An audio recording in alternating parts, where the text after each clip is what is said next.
안녕하세요. 엊그제 예물 때문에 파혼한 30대 여성입니다. 가끔가다 예단이나 예물 때문에 파혼했다는 이야기가 들려오면 결혼이라는 일륜지 대사를 두고 그게 뭐 얼마나 대수라고 파혼까지 하나 싶기도 하고, 솔직히 남의 얘기라고만 생각했는데 막상 저한테 닥치고 보니 정말 이런 걸로 이 지경까지 될 수도 있구나 싶네요. 남자친구하고는 회사 동료의 소개로 처음 만났습니다. 당시 저는 연애에는 크게 관심이 없었는데 회사 동료가 사람 하나 도와주는 셈치고 나가달라 부탁하여 나간 자리였죠. 그리고 나중에서야 알게 된 게 회사 동료가 야구인가 뭐를 보러 가는데 그게 티켓팅하기가 엄청 힘든 거였대요. 그런데 그걸 제 남자친구가 도와줘서 감사의 뜻으로 소개팅을 해주기로 했었다나 어쩐다나요. 회사 동료는 그게 무슨 재밌는 이야깃거리라도 된다는 듯이 저에게 떠들어댔지만 솔직히 저는 그 이야기를 들었을 때 기분이 그다지 좋지만은 않았어요. 뭐랄까, 저랑 회사 동료가 그렇게 가까운 사이도 아니었는데 그래도 어쨌든 소개팅 자리에 나갈 때만 하더라도 그런 이야기까지는 몰랐으니까요. 아무튼 그렇게 약속 시간에 맞춰 나갔는데 남자친구가 먼저 나와 있었습니다. 깔끔한 차림새에 약간 긴장한 듯한 표정이 왠지 호감이 갔어요. 그리고 남자친구도 하는 말이 저한테서 후광이 비추더라는 둥. 이거야 가까워지고 나서 했던 이야기니까 저 기분 좋으라고 한 소리였겠죠. 어쨌든 확실한 건 저도 남자친구도 서로에게 좋은 첫인상을 받았고, 그래서 이후로도 누가 먼저랄 것 없이 가벼운 안부를 주고받으며 조금씩 가까워졌어요. 2달 뒤에는 남자친구의 고백으로 정식으로 사귀는 사이가 되었고요. 사귀는 동안 남자친구와는 크게 싸우고 그런 것도 없었어요. 물론 서로 다른 두 사람이 만나 맞춰가는 과정이었다 보니 어쩔 수 없이 부딪히는 일이 생기기도 했지만 그게 그렇게 큰 싸움으로 번지는 법이 없었죠. 특히나 저는 매사가 좋은 게 좋은 거라는 생각에 정말 제가 고집하는 한 가지가 아니라면 대부분의 것들은 상대 의견에 따라주는 편이었거든요. 그러니 다툴래야 다툴 이유가 없었달까요? 그러다 저희가 사귄 지 2년째 되던 해 남자친구 부모님이 먼저 결혼은 언제 할 거냐며 남자친구를 통해 제 생각을 궁금해 하셨습니다. 남자친구 나이가 36이 되었으니 그런 질문을 하시는 게 이상한 일은 결코 아니었죠. 하지만 저는 남자친구보다 4살이나 어렸고, 특히나 요새는 여자들도 다들 경력 단절을 이유로 결혼을 좀 늦게 하는 추세잖아요. 당장 제 친구들도 대부분이 미혼이었고요. 그래서 저는 결혼이 급하지 않았는데, 하지만 무조건 남자친구한테 기다리라고 할 수도 없는 노릇이었기에 조만간 해야죠 하고 적당히 넘어가려고 했어요. 그런데 남자친구 말이 어머님께서 만약에 결혼 생각이 없는 거면 차라리 헤어지라고 하셨다는 거예요. 그래서 자의반타의반으로 결혼을 좀 서두르게 되었습니다. 그렇게 본격적으로 결혼 이야기가 오가면서 피하고 싶지만 피할 수 없는 주제들로도 남자친구와 대화를 나누게 되었는데 그중 하나가 바로 경제적인 부분이었어요. 막연히 남자친구나 저나 별반 차이가 없을 거라 생각은 하고 있었지만 그래도 서로 모아둔 돈은 얼마나 되는지, 양쪽 부모님께서 어느 정도 도움을 주실 수 있는지, 혹은 도움을 드려야 하는 상황은 아닌지 대략적으로라도 이거저거 파악을 해두는 게 좋겠더라고요.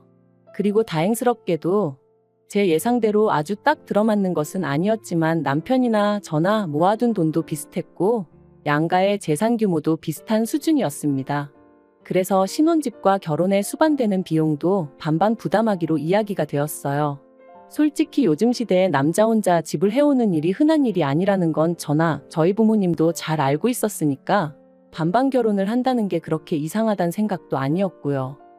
그런데 결혼 이야기가 오가는 와중에 제가 청약에 당첨되었습니다. 3년 후 입주 예정이었지만, 그리고 지금 집값이 많이 떨어지긴 했지만 그럼에도 불구하고 여전히 주변 시세보다 훨씬 저렴하게 입주할 수 있는 곳에 당첨이 되었어요. 그러자 저희 집에서는 저더러 넌 참 운이 좋다, 복덩이다 하며 축하해 주셨습니다.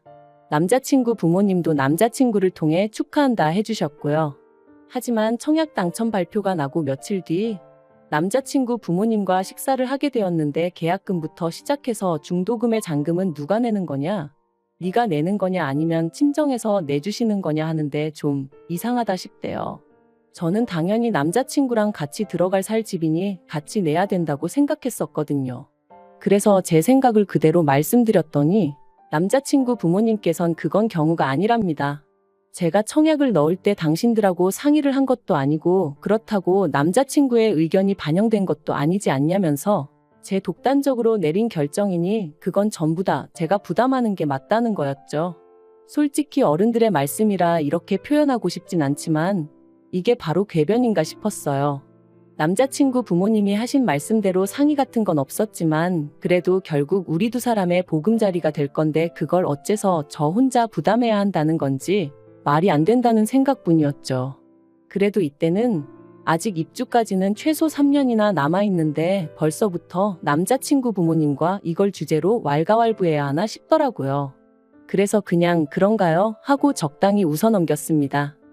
한편 남자친구와 저는 청약 당첨된 아파트에 들어가기 전까지 어디에서 지낼 것인가를 두고도 계속해서 대화를 주고받았는데 저는 솔직히 남자친구가 살고 있던 오피스텔이던 제가 살던 오피스텔이던 어쨌든 오피스텔에서 지내다 이사하는 게 좋겠다 싶었어요. 가정가구도 대충 쓰던 거 좀 더 쓰다가 새 집으로 이사 들어갈 때 싹 바꾸면 좋겠다 싶었고요. 그리고 그렇게 대충 계획을 세우고 나니까 생각보다 저희 결혼에 돈이 많이 들 것 같지는 않았죠. 그런데 이렇게 결혼식을 준비하기 시작하고 얼마 지나지 않아 어머님께서 생각지도 못한 이야기를 꺼내셨습니다. 예단이니 혼수니 그런 건 여자가 해와야 하는 거 아니냐며 어떻게 할 거냐고 물으셨거든요. 좀 당황스럽기도 하고 참고로 남자친구랑은 이미 불필요한 허례허식은 전부 다 생략하자고 말이 되어 있기도 했고 양가에도 충분히 알렸었어요. 아무튼 그러면 예물부터 시작해서 전부 다 하고 싶으신 거냐고 여쭤봤습니다.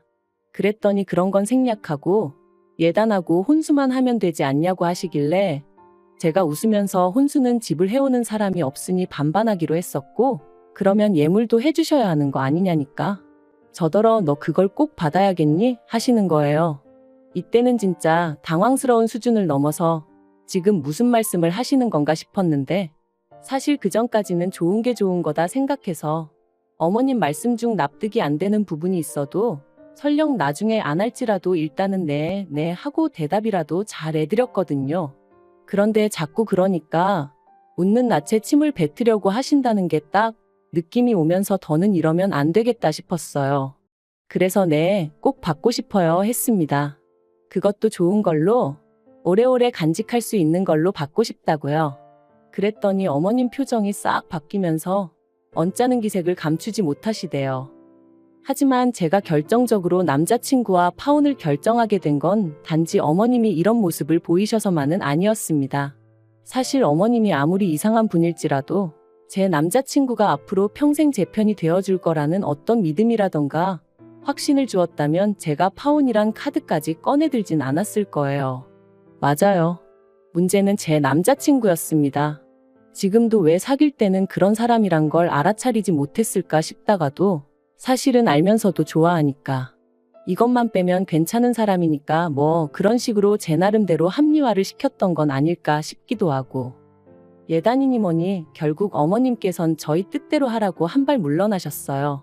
하지만 이미 저희 부모님도 상황을 어느 정도 아시게 되면서 특히나 이번엔 저희 어머니가 영 찜찜해 하셨습니다. 저희들이 좋다고 하여 생략하라 하긴 하셨지만 한편으론 그로 인해 두고두고 제가 시댁에서 얘기거리가 되는 건 아닐지 그게 걱정이 되시는 눈치셨죠.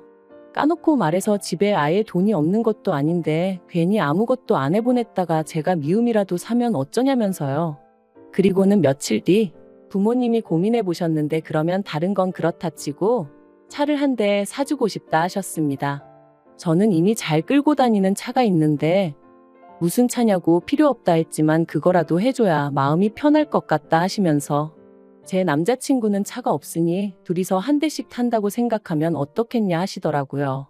그리고 저는 그동안 차가 없어 불편하다, 자존심 상한다며 속상해하던 남자친구의 모습이 떠올랐고 그래서 결국은 받겠다 했어요. 차가 한 대 더 생기면 남자친구가 얼마나 좋아할지 상상하니까 제 기분까지 좋아졌었거든요. 바로 다음날 남자친구에게 소식을 전하니 아니나 다를까 좋아서 어쩔 줄 모르더라고요. 사실 꼭 그런 것은 아니었는데 남자친구는 거의 저희 부모님이 사주시는 차가 자기한테 주는 선물 정도로 생각하는 것 같았어요. 그리고 저는 잠깐 갈등하다가 그냥 그렇게 생각하게 내버려 두기로 했죠. 어차피 결혼하고 나면 네 거 내 거가 뭐 그리 중요한가 싶었으니까 그걸 굳이 이름표 붙여놓듯 할 필요는 없을 거다 싶었거든요.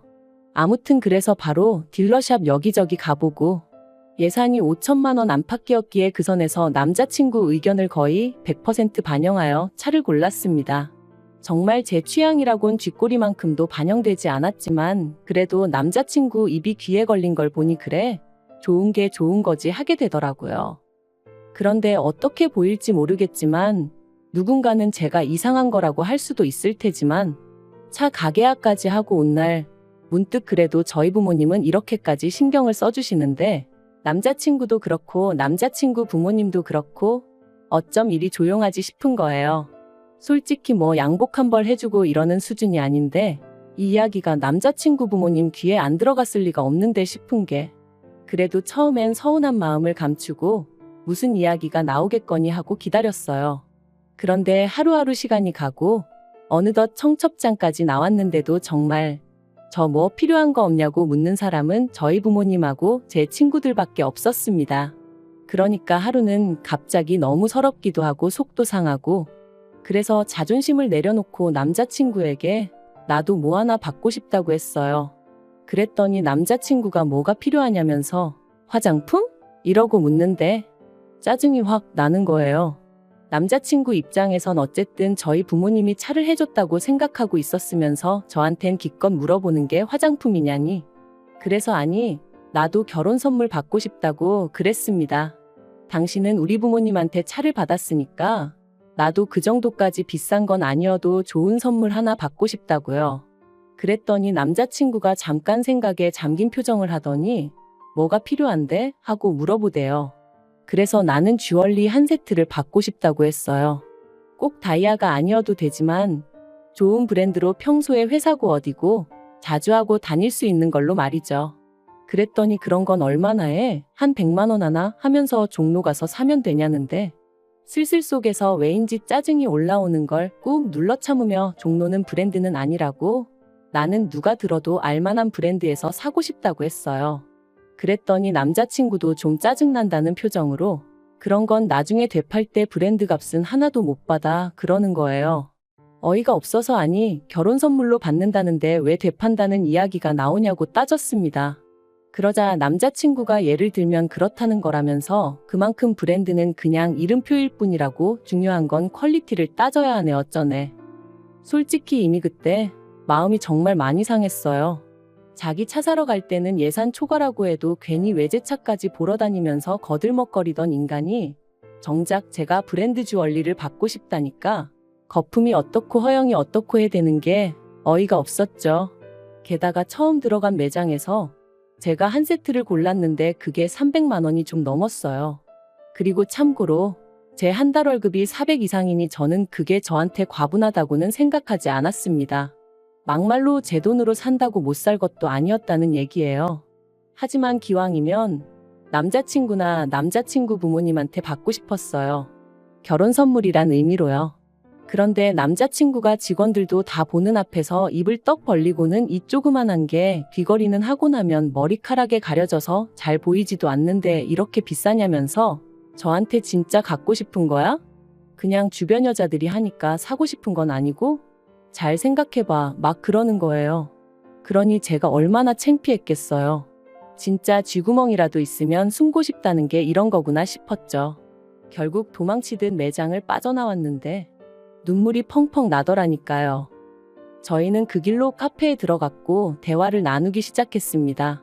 남자친구는 저더러 잘 생각해보라면서 300만 원이 결코 적은 돈이 아니라며 저더러 너는 예뻐서 1,000원짜리를 해도 1,000만 원짜리로 보인다는 개소리를 하더라고요.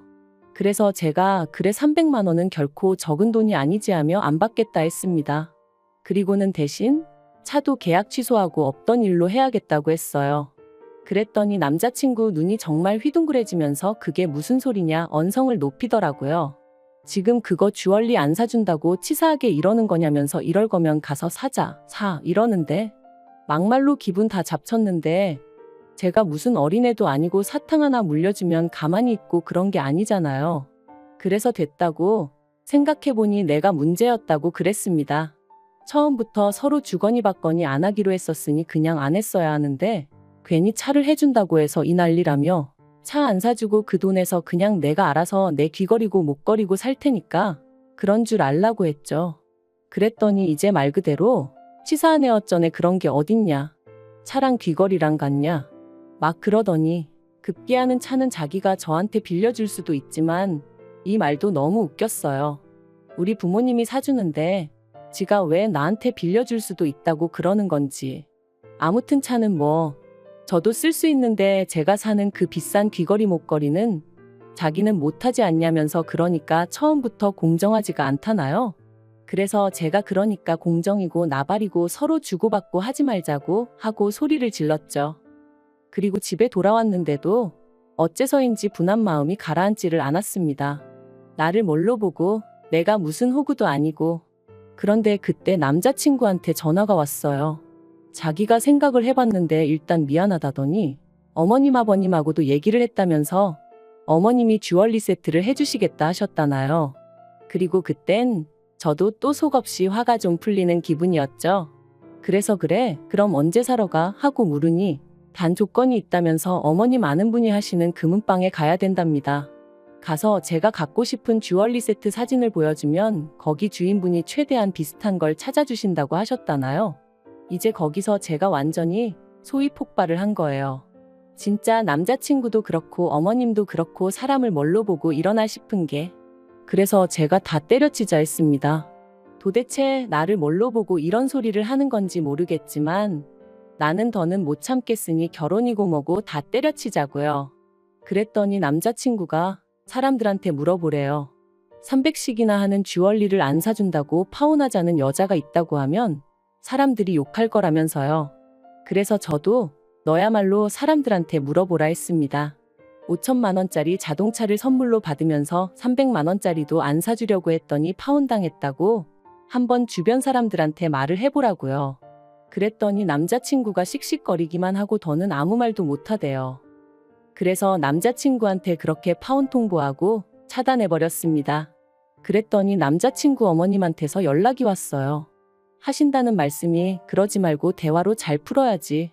당신이 살아보니까 그까짓 거 귀걸이 목걸이 그런 거 안 해도 아무 불편한 거 없다면서. 아직 제가 어려서 그렇지 나중에는 그 돈 아끼기를 잘했다 하는 때가 올 거라나요?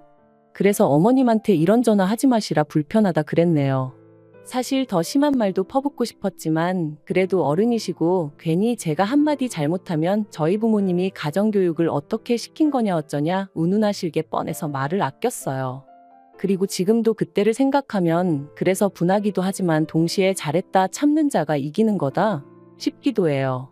정말이지 이런 식으로 파혼하게 될 줄은 몰랐기에 쪽팔리고 남사스럽지만 그래도 이혼보단 파혼이 낫다 하니 그걸 위로 삼으렵니다.